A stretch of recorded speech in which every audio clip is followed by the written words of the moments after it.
Hello, welcome to Lessons Learnt. I'm Sherry. This is Finish It Friday, where we see what I've finished this week in my sewing room and what some of you have finished.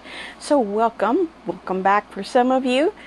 Thank you for watching. If you're not subscribed, please subscribe at the end of this video if you liked what you saw, and hit the thumbs up button if you like what you saw, and also hit the bell notification, make it turn black so you'll never miss another video. Keep that in mind as you watch the content of this show. Enjoy. Let's get to it. I got block number 4 from the Sew Sampler box for the flowering sew along that's going on all year. So my block looks like this.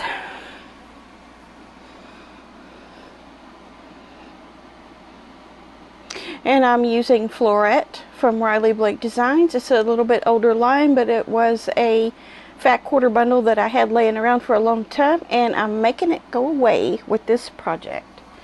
So block number 4 is finished. Not too hard. 2 different styles of blocks and 2 of each to make this great big 18.5 by 18.5 block. So I need to put these on the wall sometime soon. Now that I have, I guess next time I'll have 5. I might wait till I have 6 and see how many, or see what it looks like if I put 6 up on the design board over there, and you get a better look at what this quilt's going to look like, because I haven't put them on the design board yet to see. Also, Wednesday's video, we started Garden Charm. We did the center section. Here's my center section. I'm trying to think what's the top and what's the bottom. I don't think it really matters. But there it is. This is for this month of August. We'll have another episode in September. Tentatively, the first Wednesday of September, we will have another segment to put on around this. There will be a couple more borders, and I'm not sure what else is on September's. Haven't looked yet, but we've got time. So if you haven't started yours yet, you've got plenty of time to do this. This does not take long. You can do this in an afternoon easily. Now, the big thing that I got done, and I didn't bring the pattern back in here, but it was the Bag Lady. It's called Bag Lady by Fig Tree and Company. Here is my Bag Lady bag, and boy, is it a big one. The pieces were 23 inches across by 18.5 inches tall. So it made quite a big bag, did it not? So let's talk about this craft text paper. Remember me talking about this on Monday? What in the world am I supposed to do with that? Well, it worked out pretty good. I did put it in the washer and the dryer. That didn't really seem to do a whole lot for it. It may have softened it a little bit, but it didn't put the wrinkles in it. So I took it, once I took it out of the dryer, I started just wrinkling it up. And it's not something you can do like a paper wad, you know, where you just take a piece of paper and you wad it up and you got all these wonderful wrinkles. No, it's too hard to do that with. So what I did is I twisted it. I twisted and twisted and twisted, and I opened it, and then I twisted it the other way. I did that a couple times, and I think I got the desired result. Now, you can't really look real close at my bag making skills here and say, oh, you're a bag maker. I am not a bag maker. I've said it once, I'll say it again. I'm not a bag maker. I do have some things that are a little off, like that. And they're off on both sides. But can you see really? Can you really see that? Nah, it's fine. They said not to put small stitches through it. So I had to use a long stitch on it, which makes a nice decorative stitch around it. But they also said to tie the threads off instead of back stitching. And I didn't do that, because I didn't see that instruction until later. They said it would puncture and, you know, cause it to come apart, which I don't know. It probably will. But my problems didn't start there. They started here. I added a little design element here on the back because when I went to do the quilting on the bag, and see, you can see the quilting I did, the front is all the same. It's got those little feathers flowing across, but on this side I have a different kind of feather up here than I do down here. And that's okay, you can't really tell, but I decided to put a delineation here with a little band. It kind of looks like a faux pocket, but it's not. It's just covering up my mistake. My mistake was I chose a pattern that did not like to do what I was trying to make it do, so I had to abandon that pattern and start another one. Yeah, stuff happens like that with the long arm. But there we go. Bag lady. I got it done and I love it.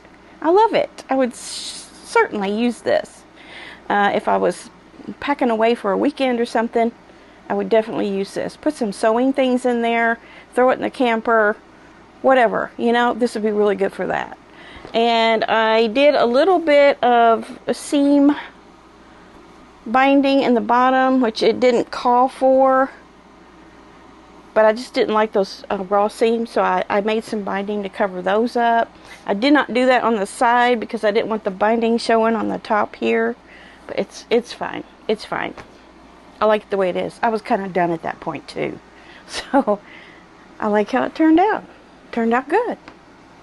Would I make another one? I don't know. Would I use Craft Tex again? Probably not. I think there's plenty of other alternatives you could use, like a canvas or maybe like a faux suede or a faux leather fabric of some kind.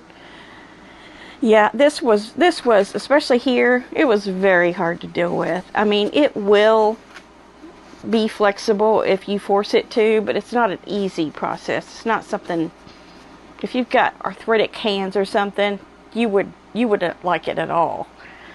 And mine are kind of like that. So it makes a cute bag. I get it. But I think there's some other things you could do in place of that.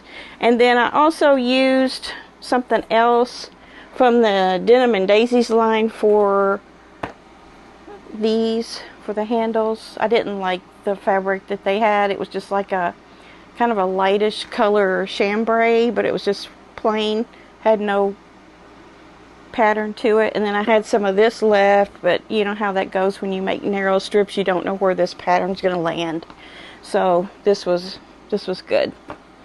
So I'm happy with this, and I got it done. It's one of my small projects I got done. That is all I got done this week. Mark did get a quilt done, which you haven't seen the video on yet because he is in the process of editing that video now.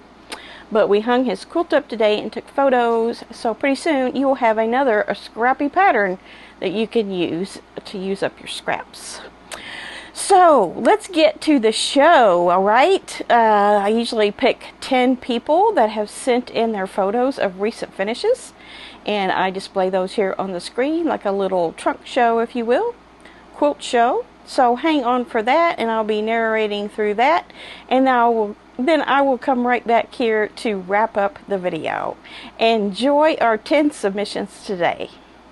First we have Deborah. We have two Deborahs today. This is Deborah W.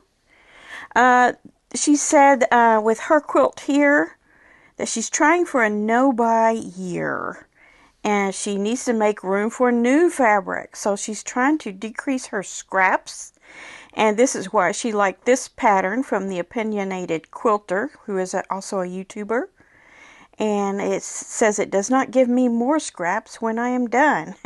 That's the best kind, right? You get rid of those scraps and they're gone for good. So I see you've used, is this a Barbie themed fabric? I think it might be. In the purples and the blues and the pinks. And we see it's made from all of these bars and squares that make up a nice scrappy pattern. And Deborah also says that she loves watching my videos. So thank you for watching, Deborah. Nice job on your quilt. All finished and bound there. Next we have Dell.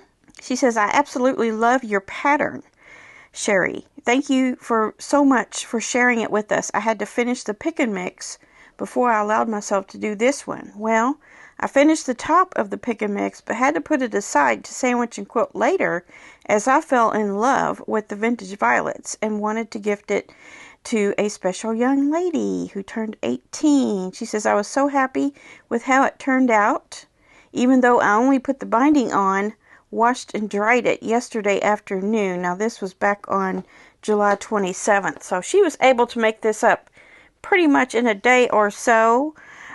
She said she used leftovers from fat quarters to do the flange binding, and she has fallen in love with that binding technique.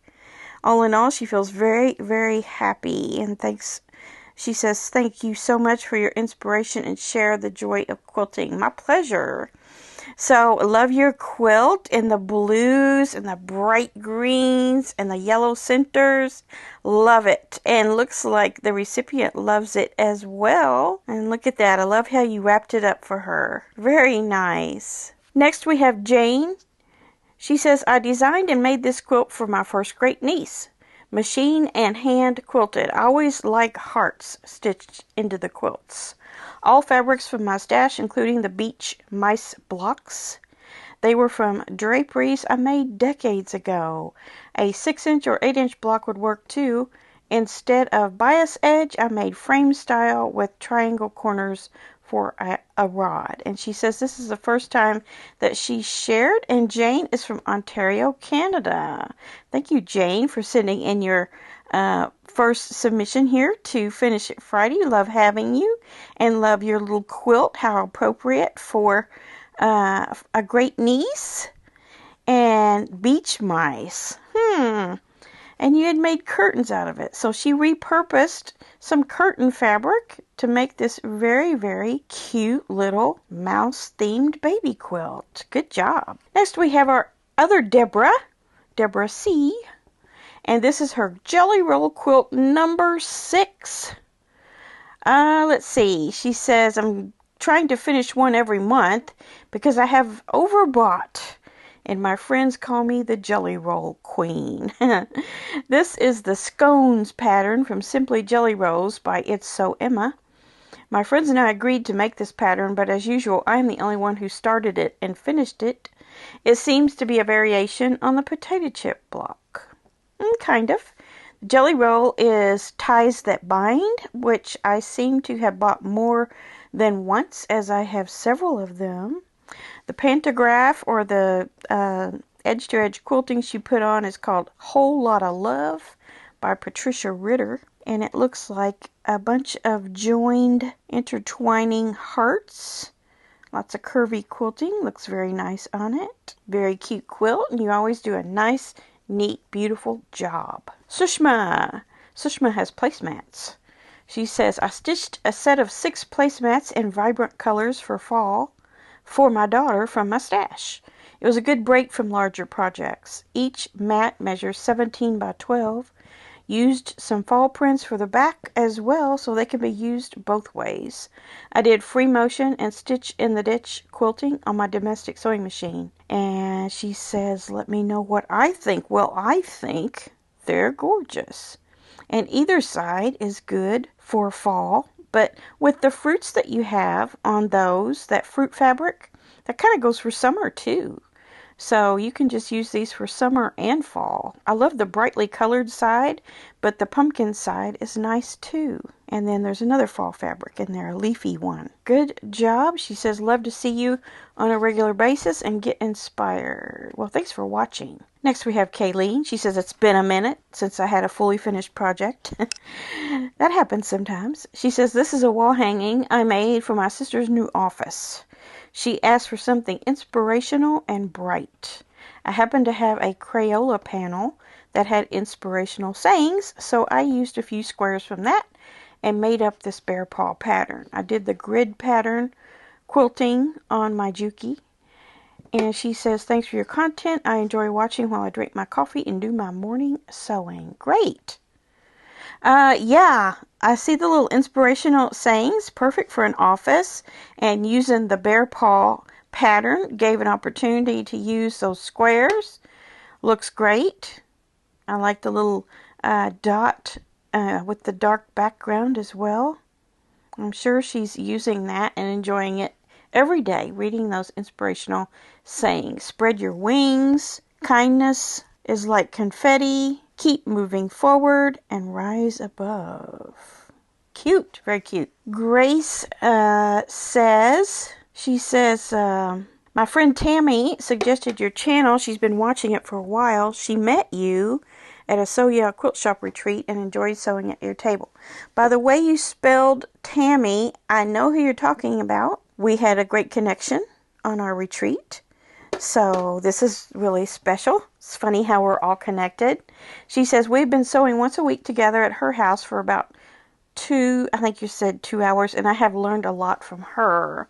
I'm sending a photo of my first log cabin quilt. I learned how important it is to cut and sew accurately. It was sent to a friend of ours who has had some health challenges. It was so nice to hear he was napping under it. Yeah, don't we just love to hear that our quilts are being used? I know I do. And then she also mentioned that the friend that we have in common, Tammy, gave her the materials, and that her husband, Tim, long-armed it.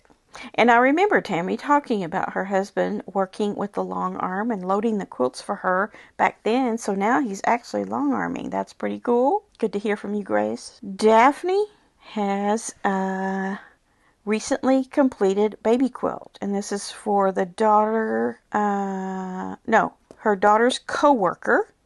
And Daphne used flannelette that she had on hand. And then she put a simple stipple design on for the quilting. And she says, no new material was purchased for this quilt. I shopped my stash. Good for you, Daphne. Daphne is from Newfoundland and Labrador, Canada. And let's see. She says she enjoys mine and Mark's video. Thanks for watching, Daphne.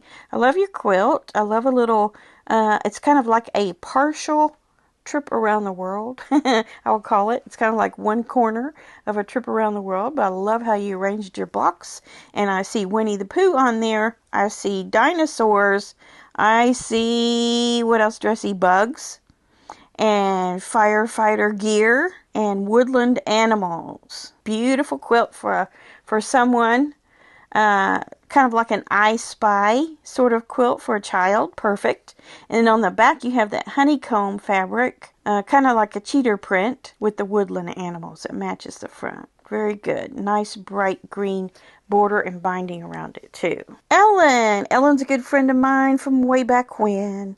And we don't live close to each other anymore, but by means of the channel, we talk once in a while. So this is good. She said she made this for her daughter, who is an avid reader. And she told the story of how when she was little, when her daughter was little, she would take a suitcase to the library so she would have enough books to last her for 2 weeks. So she's going to be sending that to her daughter soon. And I love this. I love this version of the bookcase quilt. It's so cool. And you use cave facet fabric. And with the dark background and the brown, it's just so lifelike as a bookcase. And I also loved that you took some of the flower motifs and put those in the vase and sat on the shelf here and there, and had some other things on the shelves as well. A cat. There's a cat up there. So this is a really great job. You did really good on this, Ellen. I'm proud of you. Awesome. She's going to love it. And then the next one we have is, and I think this is our 10th one, from Pat. And Pat is from Las Vegas, and we have met before. She says this is quilted up by Orchid Owl there in Las Vegas, a long arming service. This is the layer cake lily pattern from Fat Quarter Shop.